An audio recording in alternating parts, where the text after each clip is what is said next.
Welcome to OSG Live, where we inspire you to fall in love with your business. Get set to join your hosts, Tanya, Becky, Kylene, and Aaron for your weekly motivation. It's time to share your wins, express gratitude, and choose positive changes. Jump into the comments and share your thoughts with the rest of the OSG community. Coming up, OSG Wellness Super Tools to nourish your mind and body, small business success gems to uncover hidden gems of business excellence, and the uncommon mindset to challenge the status quo. Your journey to success and happiness starts now. All right, welcome in everybody to OSG Live this morning. We are excited to be here. As you can see, the Fab Four is down to 3 today. Tanya was feeling a little under the weather, so we told her to rest up, get healthy. We're all about making sure that we balance everything out, and so we have a great crew here. But my name's Aaron Montgomery. I'm with our success group, and I am just all excited about getting people to fall deeper in love with their business, and can't wait to do that with the rest of you guys this morning. Awesome. Well, I'm Kylene Montgomery with Rise, Shine, Smile. And I'm Becky Kutzer with BK Custom Tees. So we are getting rolling here this morning. They're going to be a great morning. We appreciate those folks that are already jumping in. Chuck, we always wait. It was like, okay, hold on, can we start yet? Chuck's not here, but he was here bright and early for us. So good morning, Fab Four. Yep. And good morning, Darren. Thanks for joining us this morning and tuning in. Make sure you guys get out there and share this with your friends. So anybody who's up bright and early with us here can join us in OSG Live. But Kylene, and then we've got Barb checking in as well. Good morning, Barb. So thank you guys for being here. All right, Kylene, what's next here?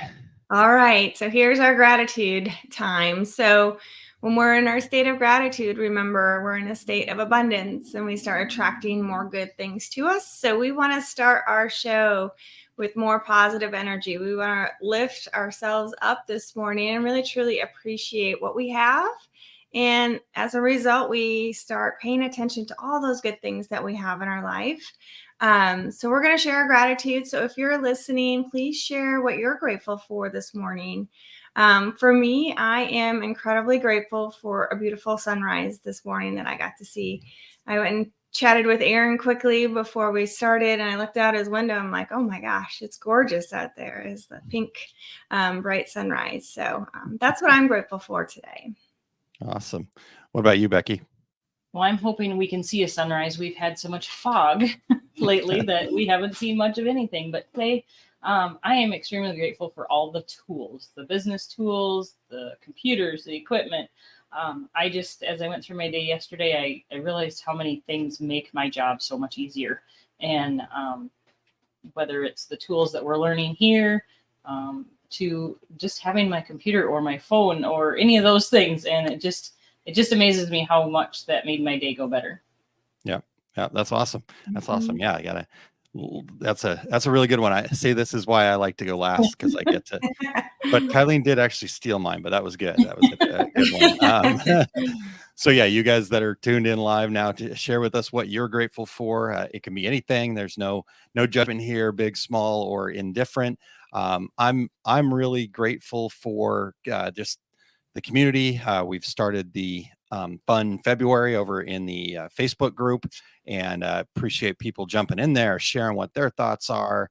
We are, what's today? What midweek mantra today? So yes. If you have a affirmation, a quote that you like, something that's maybe, you've written and posted on a Post-it note next to your computer, get over there and check that out. But yeah, I'm just really grateful for the action takers, the folks that are jumping in there and sharing and engaging and developing relationships. I think Tanya said that at some point in a video or on a post I read somewhere. So I'm really grateful for the OSG community there. So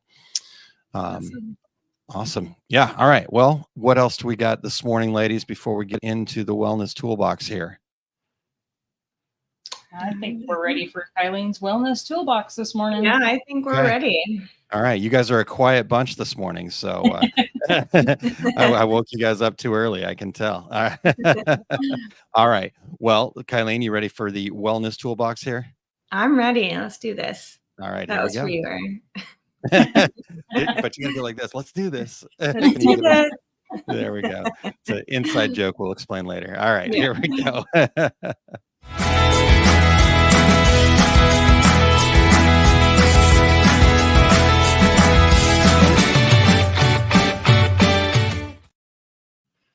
Awesome. Well, welcome to the Wellness Toolbox. I am on my own today, but Tanya did help me kind of plan out our show today. It's something that I know personally she has been implementing in her life, and it's something that I'm still perfecting my system and really trying to commit to this. So that's why I'm excited to talk about it. So what we're talking about today is just that power of a morning routine.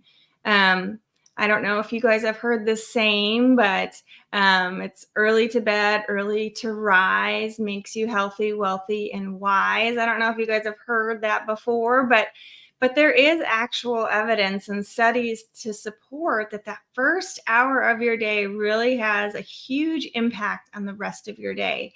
Because our mindset, we prime our body, right? We start moving, and we're going to talk about that here in a little bit, but you also get yourself in that right mindset. We've talked about that a lot with gratitude. You know, when we start our day in a state of gratitude, we're already training our brain to look for the good things, right? Instead of all the problems that we may have. And so when we start our day in that positive mindset, we're more calm. We're going to respond to life as it comes to us in a way that's going to give us more of the outcomes that we want and desire. And so instead of life happening to us, it's happening for us because we're responding in a way that makes sense. So truly, this morning routine just helps jumpstart our day. And so, like I said, personally, it is something that, you know, my schedule has changed a lot this past year, and I'm really working on perfecting it. So I am a work in progress. This is, you know, something that I am implementing in my life. And we're going to chat about some of the most important things with some of the studies out there of some of the most successful people, you know, some of the things that they have put in place for themselves to really optimize their day. And it's something we all can do. And so that's why we wanted to share that with you guys here.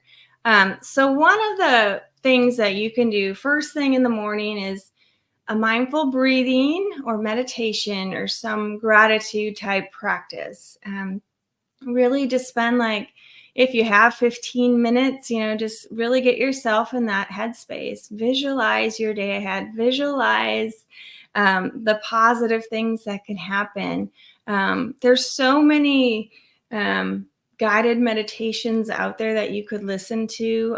We do tapping some mornings. So again, tapping is tapping on those energy points to calm your mind and bring more good things to you. So that's another form. If you guys want to join us, please reach out and I'll send you the link that we're using. We do that not every morning, but at least for sure every Friday morning we're doing that. So anyway, it just helps us control our mind and bring more calmness to us.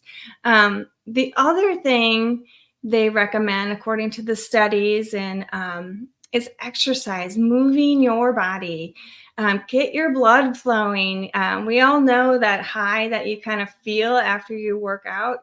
You feel accomplished, right? Your brain's stimulated. You know, you just did something productive and good for you. What that does, it raises your energy and it allows you to then take that into your day, into your morning, wherever you're going that day. It allows you to take that and use that for good for yourself. So that movement, it doesn't have to be, you know, it could be high intense if that's what you're wanting, but it also could be like I do yoga in the morning, and that kind of is my meditation as well as my movement. It calms my mind, right? But it also gets my body moving instead of just staying kind of stagnant. So exercise is the other thing that is highly recommended for that morning routine, that power hour that you're creating. Reading. Okay, so this is a big one. Reading something that's inspiring and uplifting. sometimes, and I know this is a habit that I'm working on breaking, but if we're reading social media or if we're reading the news or whatever it might be in that morning, it's not always going to be inspiring or uplifting. So finding something that lifts you up in the morning that you could read, again, helps raise your vibration, bring more positive energy for you to take throughout the day. And some other things, is mindful planning. It's setting your intention. It's using the choose board that Tanya creates for us. Setting your intention for the day, doing your fun 5, your fundamental 5. What are the 5 things that you need to accomplish that day? Set your intention and get really clear. That is something personally that I know works. It's something that I haven't been very committed to, and it's something that I am working on. But it is really powerful when you set your intentions. It's just really powerful as you go throughout the day. The other thing is reading your goals and your affirmations, reminding yourself, okay, this was important to me. I work really hard. This is where I see my success. Remind yourself of that this in the morning. That way, when those opportunities show up for you throughout the day, your brain is like, okay, I'm attracted to that. I'm going to go towards that. And then you have more opportunities to get where you're going even faster. Some people need some music in the morning or a good uplifting podcast to kind of stimulate their brain in a positive way. And then be as organized as you can. Set yourself up for success. So if you know that you have a busy morning, maybe you prep your breakfast if you eat a breakfast in the morning. Maybe you lay out your clothes the night before. All those things, I think, as parents, we try to teach to our kids. So they're prepared for their day and can plan ahead. Sometimes we forget to do that for ourselves. So it's just a real, these are just some ideas that you could do, but really, just limiting that social media, limit going straight into your email that day. Take that time for yourself. Prime your body, energize your body with movement and meditation and reading something inspiring, drinking your water, all of those things that's going to really fuel you for the rest of the day. And then you don't have to just go all in and do this. You can just gradually maybe start waking up a little bit earlier. And so you can implement this into your life in a more achievable way. But just remember, if you're going to start waking up early, you might need to start going to bed a little bit earlier too. That's something really important. Becky wrote, the alarm has been set for 5 a.m. and I've been better about not hitting the snooze button. My days have been more productive since I started this. Yay! Congratulations. That's awesome. It is really powerful and your body does adjust to it. And then you start to kind of crave that, right? And becomes your routine. And that's what we're trying to create. So it takes less energy from us and we can use that energy in a more productive way. So those morning habits are powerful. That's what we wanted to share on the Wellness Toolbox, something that you can take into your life. I would love to bring 2 more of the Fab 4 back and just kind of get you guys' insight, because I know obviously, Becky, you just shared that you're doing this for yourself. Aaron, I know that you're doing this as well. So I'd love to get you guys' perspective.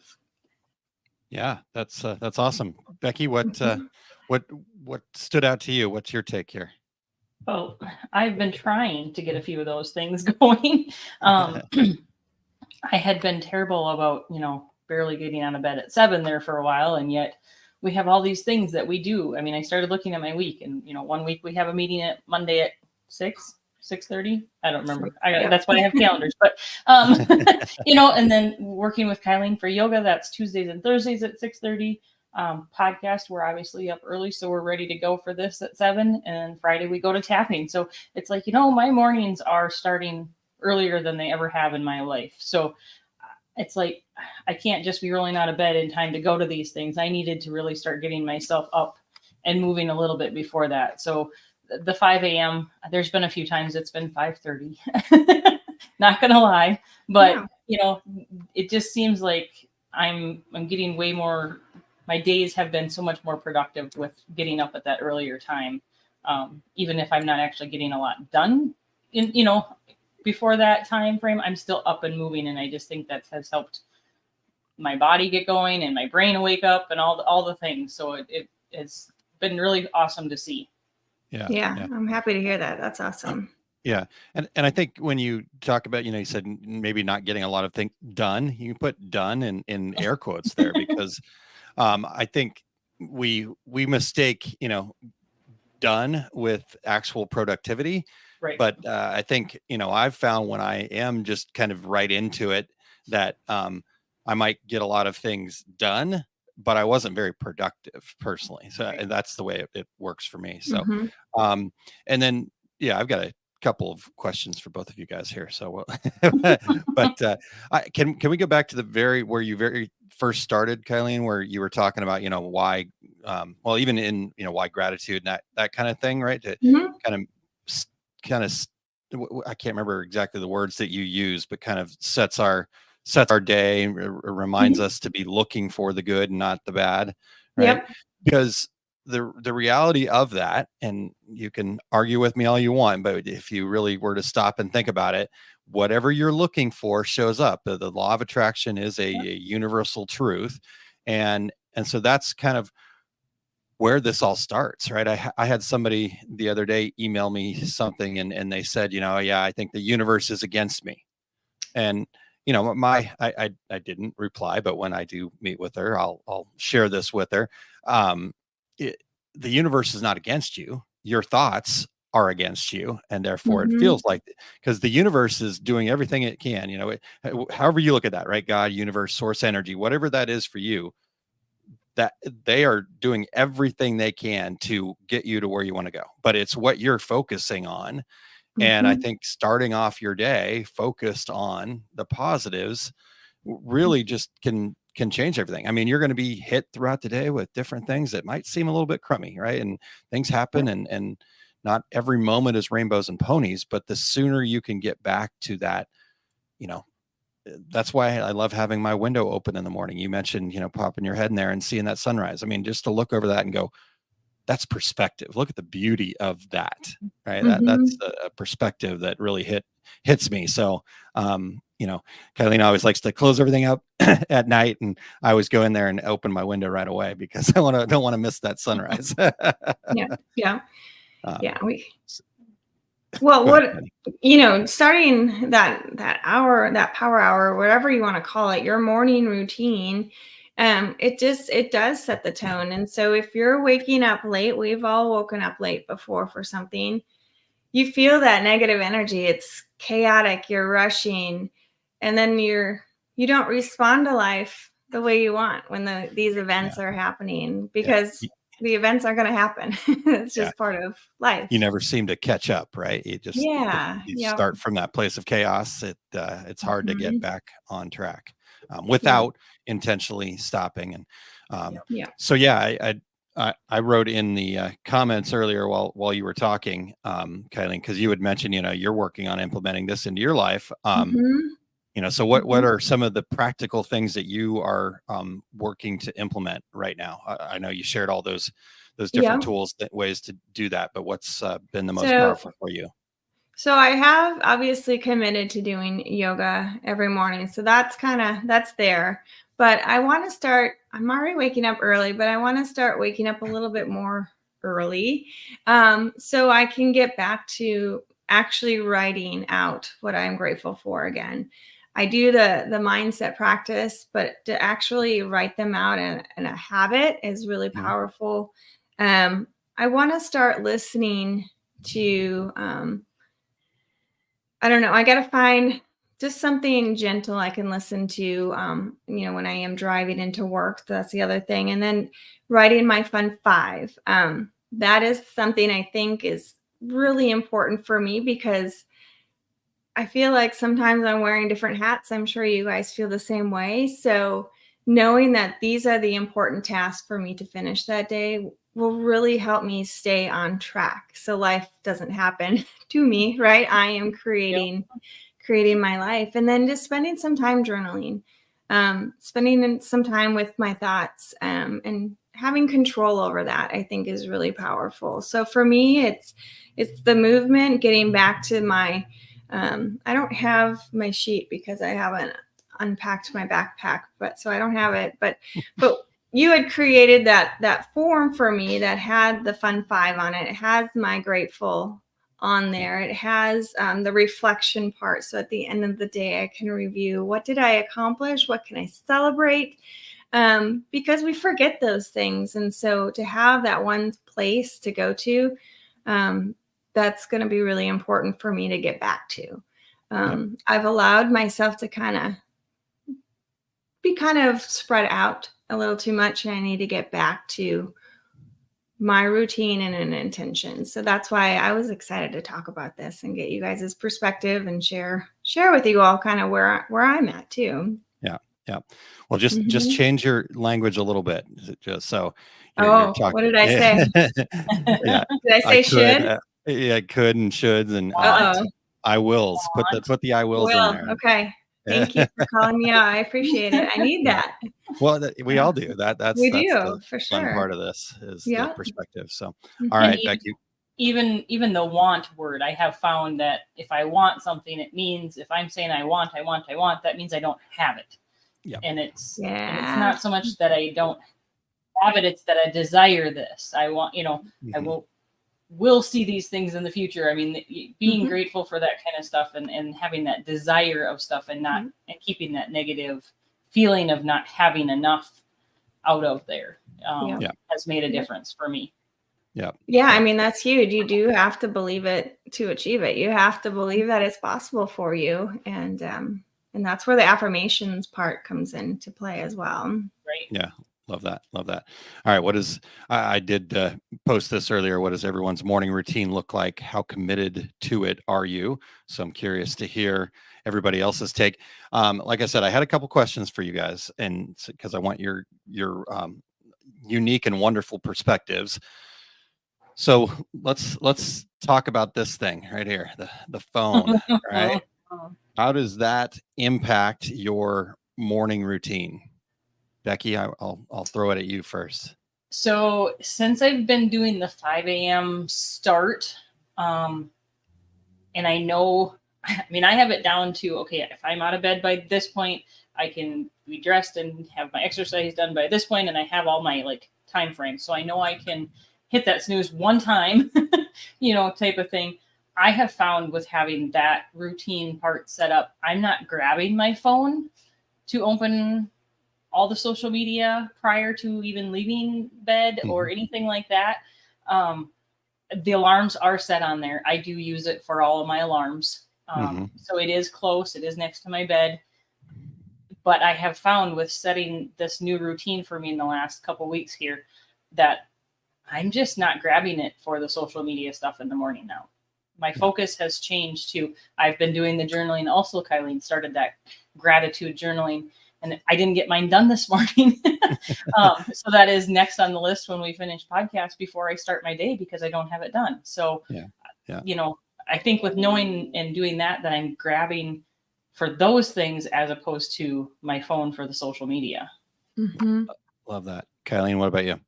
Oh, well, I mean, obviously Aaron knows, but, grabbing my phone in the morning, I used it to wake myself up.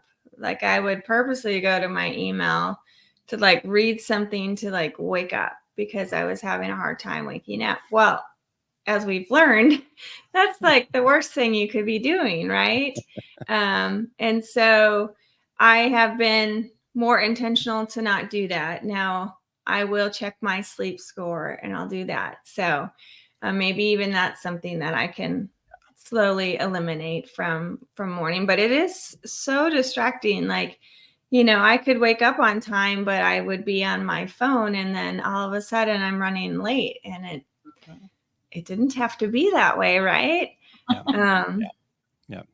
Yeah, I think the phone is such an incredible tool. There's so much we can do with it, right? I mean, meditations, listening to it on it, keeping up with things.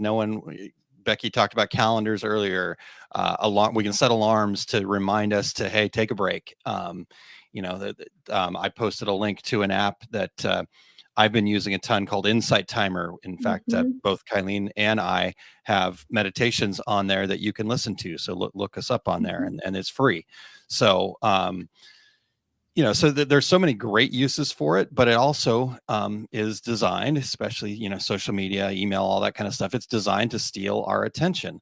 And, so we have to be in control of it and set the notifications. Like I break a cardinal rule of the power hour, the morning routine thing, which is don't use your phone as an alarm. But I use my phone as an alarm. But I created a habit where, okay, the alarm goes off. I don't then go to the phone. I make sure that I get to a space where if I am on the phone, it's going in to, do some prayer or meditation or whatever that is in the morning to kind of get me going. And so I've intentionally set up the notifications as such that only important notifications come through until I actually say to my phone, and hopefully it doesn't do it right now, good morning. And then it goes through everything. It takes off the do not disturb and everything else. And so I think we can use it as a tool for good, so to speak, but we have to be very careful with how we use it. So does that make sense? Yeah. Most definitely. All right. Well, anything else in there that stood out for anybody that they wanted to share? If anybody, again, curious, those of you that are tuned in live right now, or if you're listening in the replay and in the comments, here's a real morning guy right here. Darren says, I wake up at 4, out the door by 4:20, walk my dog, drop my dog with my mom's, and work by 6 on duty days. When I'm off duty, I may sleep in until 6, then out the door by 7 to walk Zeus. So there you go. That's awesome. Yeah. And I like that, Darren. Time with our furry friends, right? Our loved ones, and I think maybe I know I need to be doing some more movement and stretching in the morning. So maybe I just need to get down on the ground and roll around with our little fluff ball. Yeah. That's not Kylene, by the way. It's our dog. Thanks for clarifying that. Sorry. I'm feeling a little sassy this morning. I'm going to need to move over between you two. Yeah. Yeah. Separate us. All right. No, but I like that because you're intentional. He gets outside, right? He has a routine, and that's what he does on those 2 days or two different types of days. Duty days. Yeah. Yeah. I think that's awesome. Darren's a fireman, so he's on duty certain days. So, awesome. All right. Well, if anybody else has anything, speaking of Darren, though, I did mark it so we could bring it up later because he shared his gratitude earlier. I'm happy that we hopefully found a fix for my leaky roof and that it's something I can do. So awesome. Sharing that. Yeah. As we go through this, you guys aren't on any schedule. So share gratitude anytime, share thoughts anytime, right? We'll keep rolling, but you guys jump in there and share that stuff anytime. We want to interact more with you guys every day too. So yes. Okay. All right. We ready to head towards Uncommon Mindset here? Yes. Becky, ready to rock and roll? Okay. All right. Well, let's do some. Oh, I almost hit the wrong button. Okay. Here we go. Uncommon Mindset.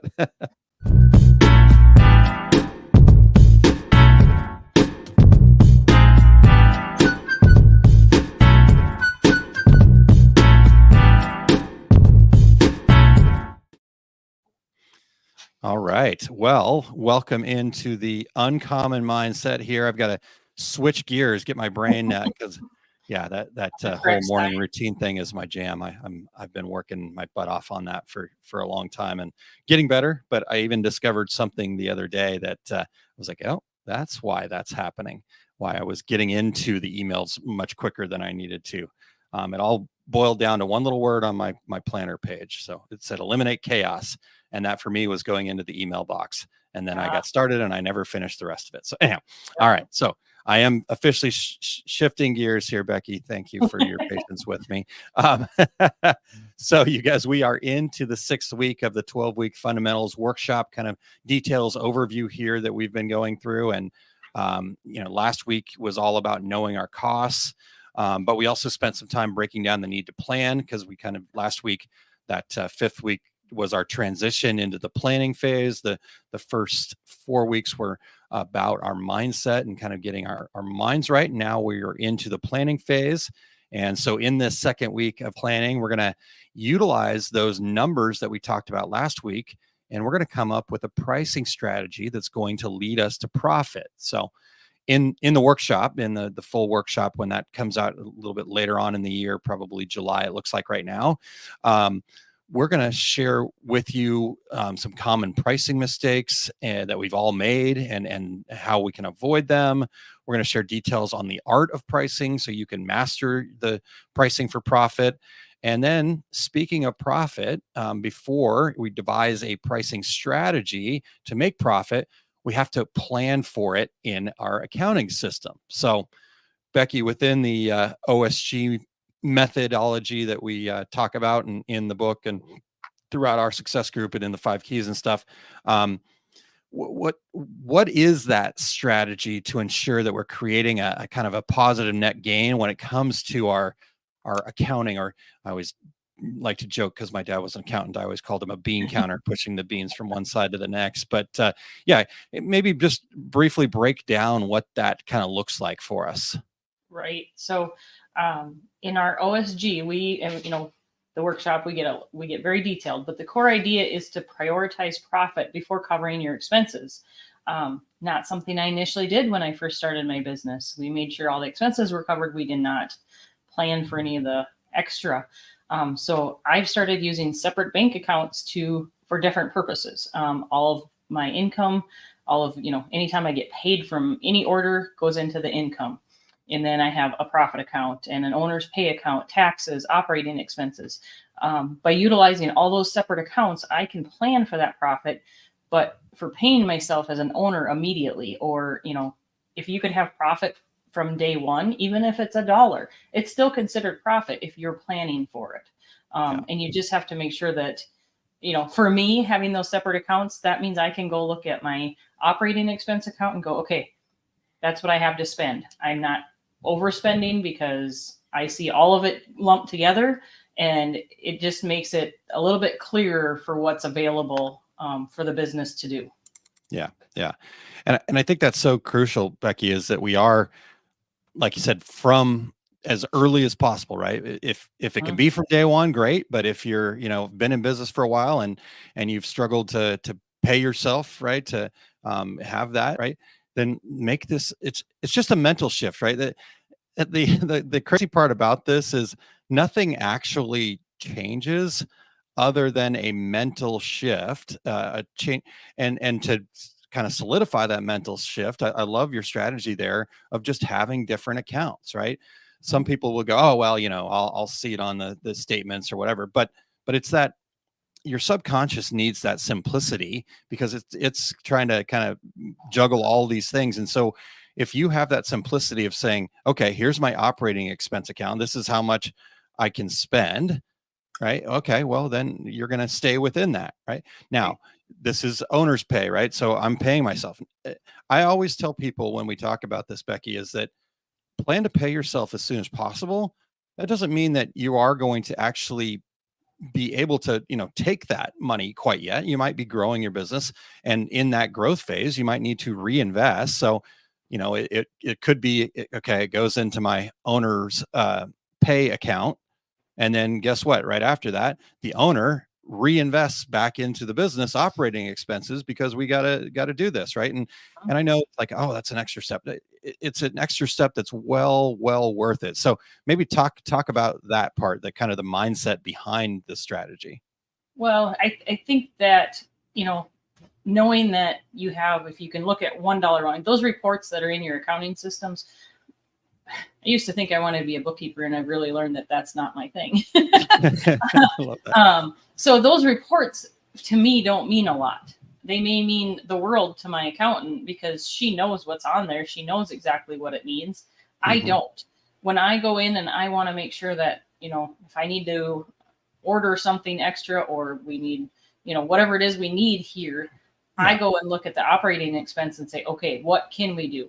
Now I took one more step and I added another account. I added my cost of goods, because as a small business doing production, I need to cover those cost of goods when I bring in orders. I need to cover the shirts and the transfers and any of the expenses that go with that. So when I allocate for myself, I make sure that I'm putting a certain amount towards my cost of goods. So that also makes sure that even if I go look at the operating expense, if I have an order come in, I already have that set aside because I put it in my cost of goods account to make sure that I've got it covered and I'm not shorting something completely somewhere else. So for me, the simplicity of looking at one place to know what's available, as opposed to going, okay, I need to remember that I had $100 here that needs to go towards sales tax. And well, I'm going to have to pay the accountant at the end of the year. So I better set, I know I better have this here. Well, that all gets jumbled together because all you're seeing is $1 amount. And if that dollar amount looks like you can spend money, you're going to spend money. For me. No, I think that's the way it is for everybody, right? It's what's the old adage, the money's burning a hole in your pocket, right? And so when it's in your pocket, your spending pocket, guess what's going to happen? You're going to spend it. And I think that also really does a fantastic job of helping us with our decision-making process, right? We, as business owners, we have so many decisions that we have to make each day. I mean, from all those things, which shirts, well, where am I going to find this? Down to what we're going to eat for dinner. We've got the gamut of things that we've got to make decisions on each day. And having this system that you just talked about, Becky, really just helps us, right? Well, if my operating expense doesn't have the money for that shiny object, guess what? It's just a fun, shiny object to look at right now. Yeah. So I think that's really awesome, Becky. Thank you for sharing that with everybody. It's a huge nugget that hopefully everybody takes away. I'm sure people are utilizing some of that, but really listening to what Becky shared there, I think is crucial for us to implement into our business. So Becky, let's keep moving here too. So from that foundation, right, of really having that basis to make decisions by, that we're planning for paying ourselves, we're planning for future expenses, like you talked about, got to pay the accountant. I do want to get a new heat press down the road, whatever that is, right? You're planning for it. In fact, Mo says, I agree with separate accounts. That was my biggest mistake or hiccup early on there. So good job, Mo. Okay. So from that place though, right now we've got a great foundation and we can be more confident in our pricing, because last week we talked about knowing our numbers. So that brings some confidence. This week, planning ahead, really kind of understanding that, having a system to plan for that, more confidence. And that confidence is going to lead to the correct pricing for your business. So I mentioned earlier how the workshop will have a ton of details about setting pricing and avoiding the mistakes. But typically at that point, when I'm talking to folks about pricing, that's when I start to get the questions, because we're talking about setting a price that works for our business, right? Not what somebody else tells us, and so most of the time that leads to, well, nobody in my town is going to pay that, right? I can't tell you how many times I've heard that.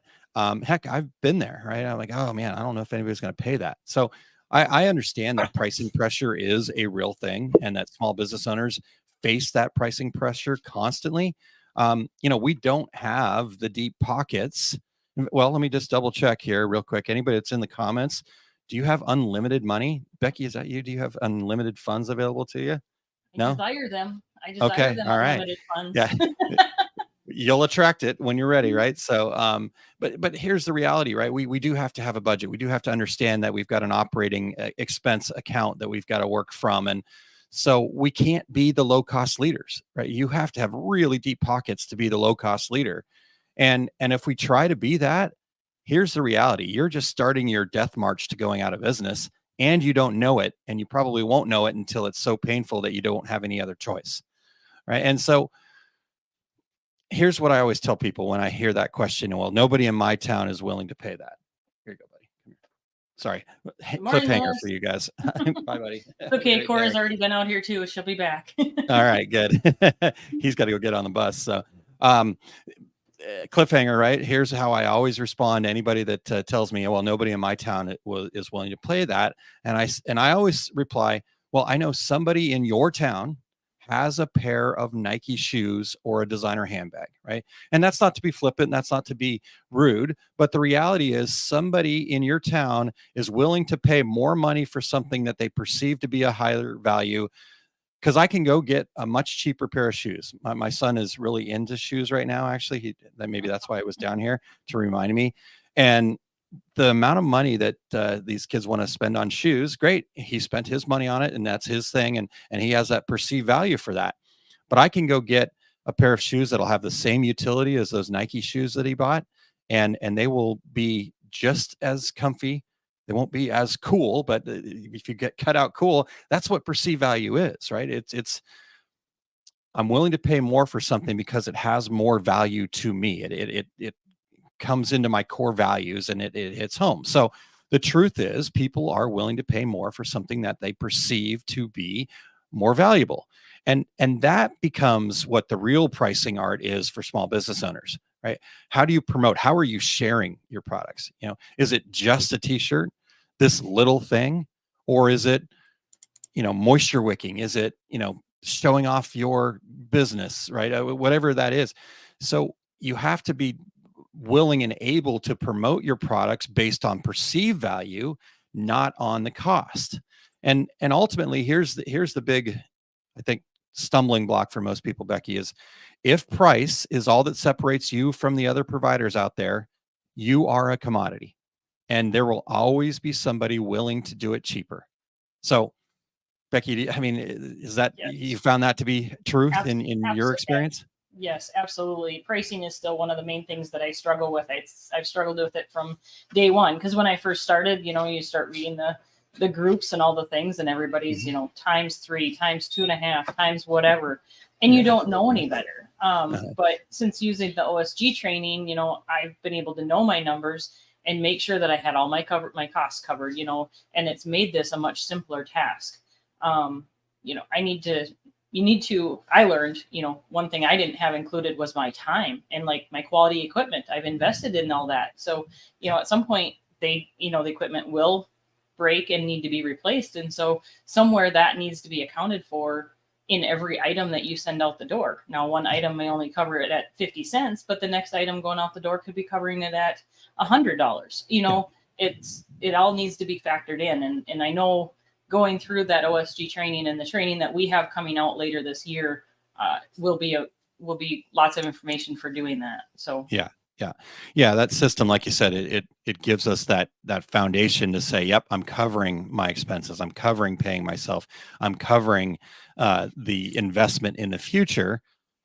Now I know what my minimum is. Now let me go out and figure out the perceived value, right? And I think that's also a very hard concept for people to kind of grasp onto, is perceived value.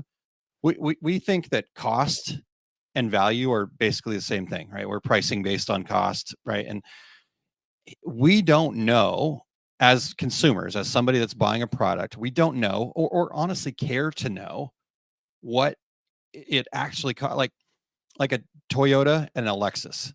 Right? Do we really think that the price of to make a Toyota is that much difference than the price to make a Lexus? They're made by the same company in the same factories.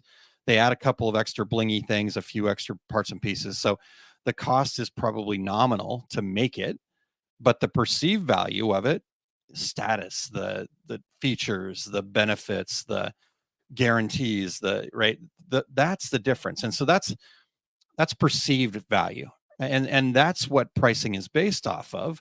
And you're not pulling the wool over the eyes of somebody. This is not a negative thing. Perceived value is what somebody's willing to pay for and be happy with their purchase.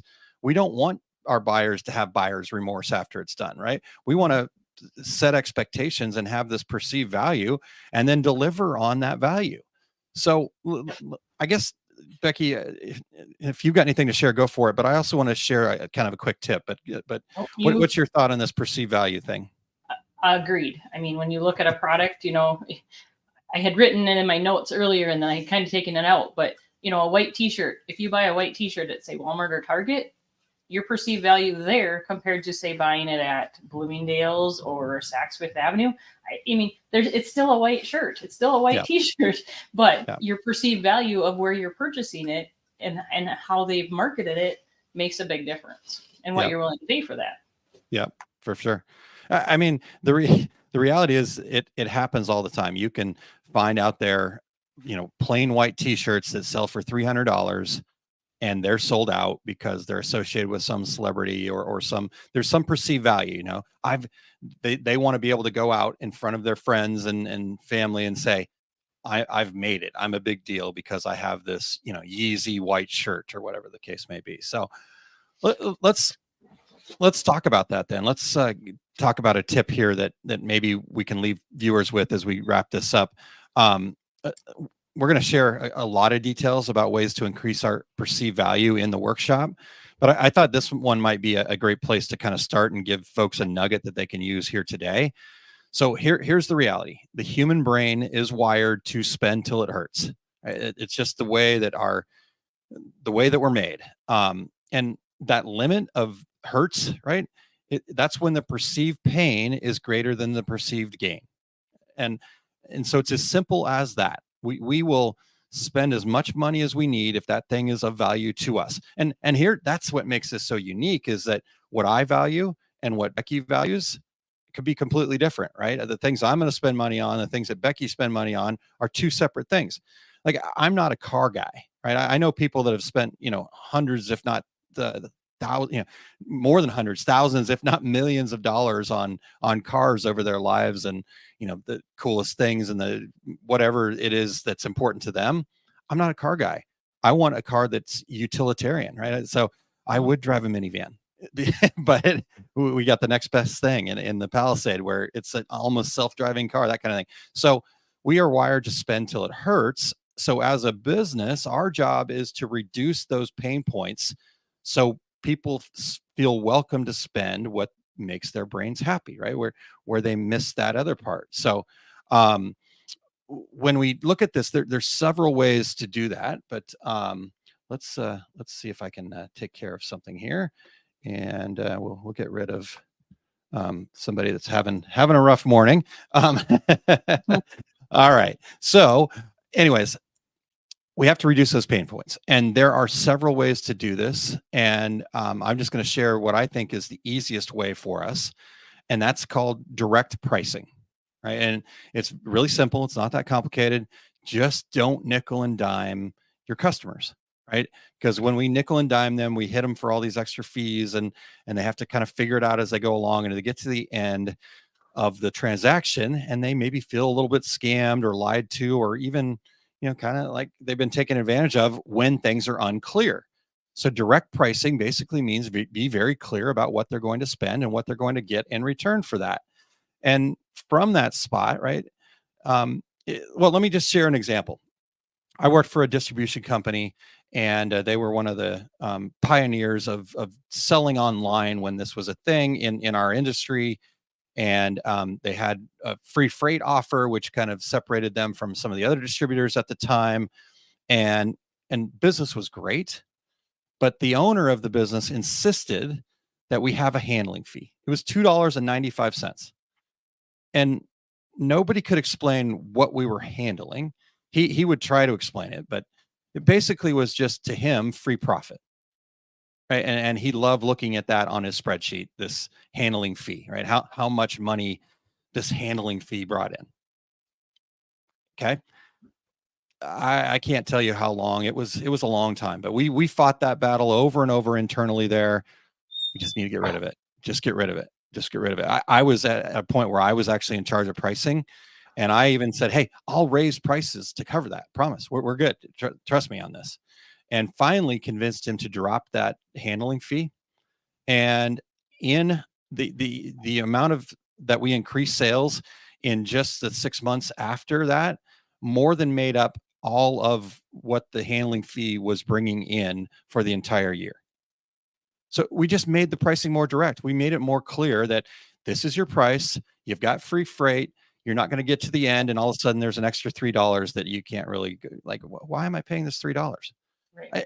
So, right. This doesn't mean that you always have to bundle everything together. Right? Like, you can certainly have an art fee, but just be very clear and direct about what they're spending and why.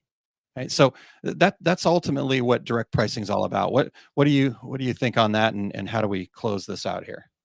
I agree. And actually, Chuck just said, "Good morning, Cora." I see you standing here. No, having that be direct like that, then your customer is, there's no hidden things. I hate that too when I go through and you're ordering, and all of a sudden you get to the end and you're like, why?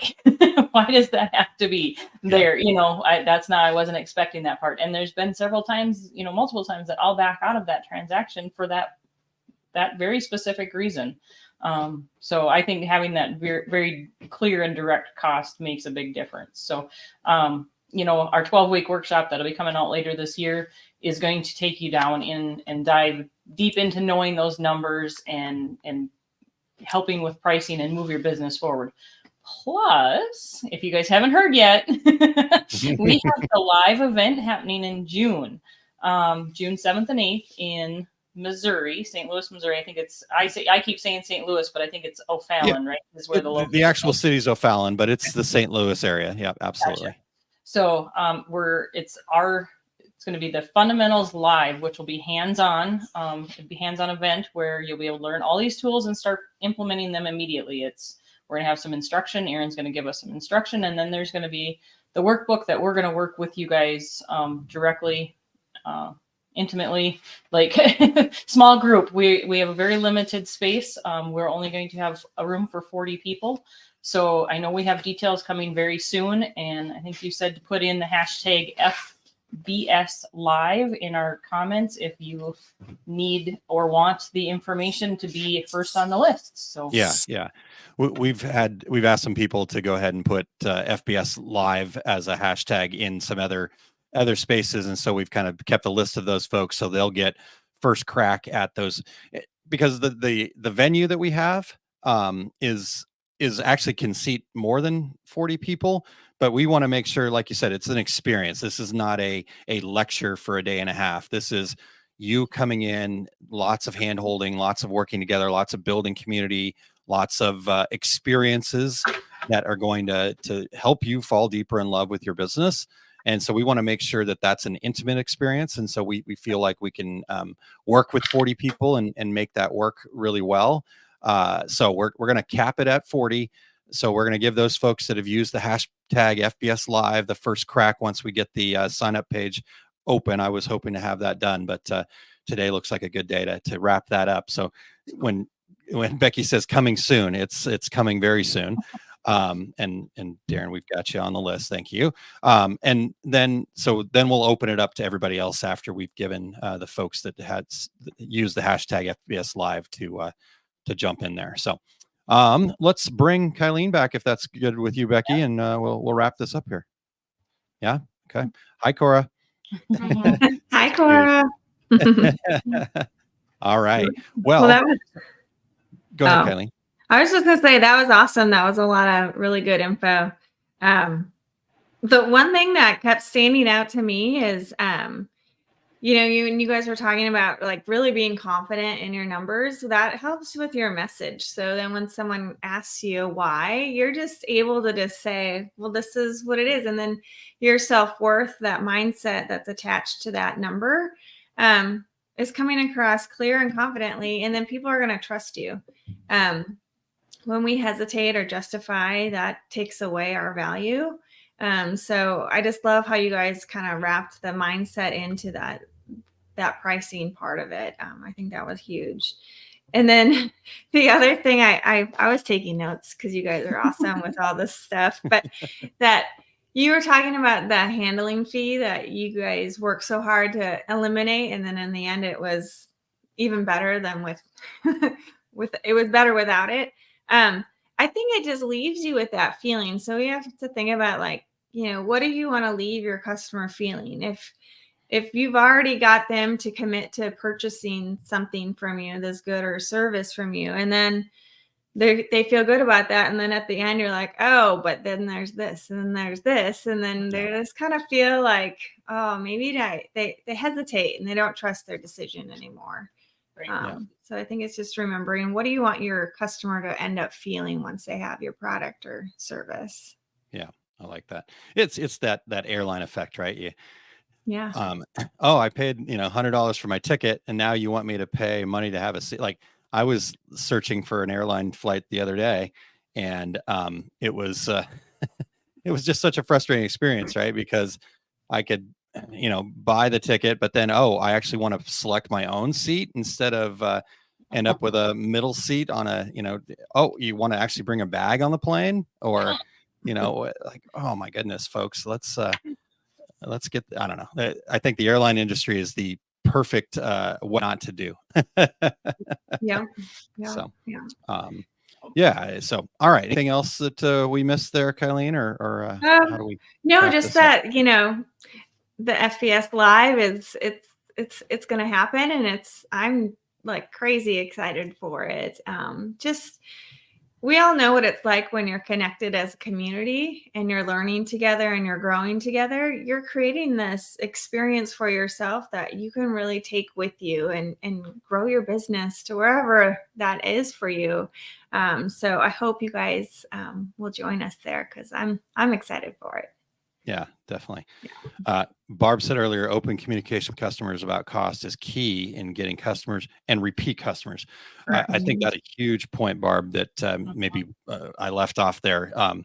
Repeat customers is even more profitable for businesses. Yeah. So you don't need to be getting thousands of new customers a day. You need to be working with the right customers over and over again, and making their experience the best it can be. Don't give them a reason to go elsewhere. And that clear communication about what they're going to be spending is a great way to get them to go, okay, great. I trust Becky, right? I trust Kylene. I trust Aaron to do this. There's not going to be an extra fee that I have to pay just out of the blue because Aaron decided, right? That kind of thing. So love it.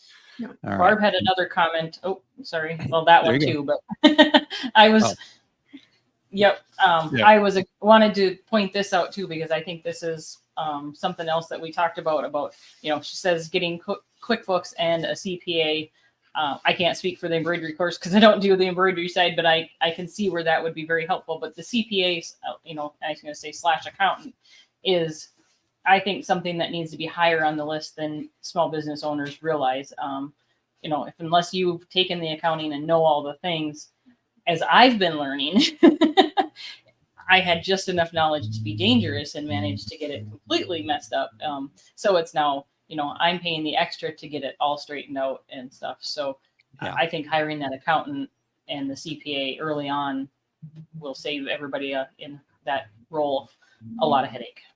For sure. All right. So, And then I'll hit her other comment. Yes. You're very welcome, Barb. I appreciate you investing in that. So looking forward to hearing what your thoughts are on it, Barb. I'd love to hear your feedback. I know they're getting out there. I've gotten a couple of messages lately. Hey, I just got the book. So now I've got that anticipation, the nervousness and excitement, right? Hopefully people are finding some nuggets in it, but I'm always open for any feedback. So I crave feedback. Bring it. All right. Well, you guys, we're just about to the end here. We've done a fantastic job here today, but normally Tanya would be here to close us up, but she's again getting some rest, and so we wish her the very best, and I'm sure we'll see her right back and in action here quick. She's a fighter, so looking forward to catching up with her again soon. But she talks about ICE, and that stands for Inspire, Collaborate, and Encourage, and this always goes hand in hand with her favorite word, choose, and her choose store. And so let's, I think, Becky, do you have your choose board? I do. Yep. Actually, I had leaned to grab it because Cora was here and I didn't know if she needed to change hers this week. I popped off, but yeah, go ahead. I am leaving mine as intentional from last week, as that has moved me very far forward those last week. So I will do that. Nice. Cora's changed hers to helping, and she has been lately. So that is phenomenal for me. Yeah. That's awesome. Right. I love that.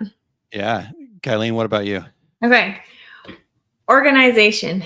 That's really key for me this week. I spent some time organizing my desk the other night, which was great. I'm organizing my morning routine, which is great. So that's my choose word for the week. Yeah, love it. All right. Mm-hmm. You guys might have to make fun of me. I'm not sure I spelled that right, but today I choose confidence. Lots of things going on, lots of things I got to put out there and put myself out there. So I am looking forward to doing that with confidence. So curious, you guys, again, if you're watching the replay, please make sure that you are putting your comments and sharing your gratitude, sharing what your thoughts are, sharing what you choose for the week. Let's be very intentional, right? I love the fact that we get to do this once a week. And a big part of that is I hope that people will take this information and say, let me be very intentional in my business this week. So I'm curious, right? When we all share and when we collaborate together, we can have a different perspective, have different things that like, oh yeah, Kylene said organized. Yeah, I need to think about that too. What can I organize? Maybe I spend 15 minutes today organizing something or that type of thing. So, and then I guess one last thing to share here. And if you go to, and I'll see if I can get this up on the banners here, if I have it handy. I thought I had it handy. Now I don't, but I will. If you go to oursuccessgroup.com/links, and I will get the banners up here. You'll find all the stuff that we're talking about, but you'll also find on there the OSG Business Fundamentals Facebook group. So if you are not already in that group, please go over and check that out.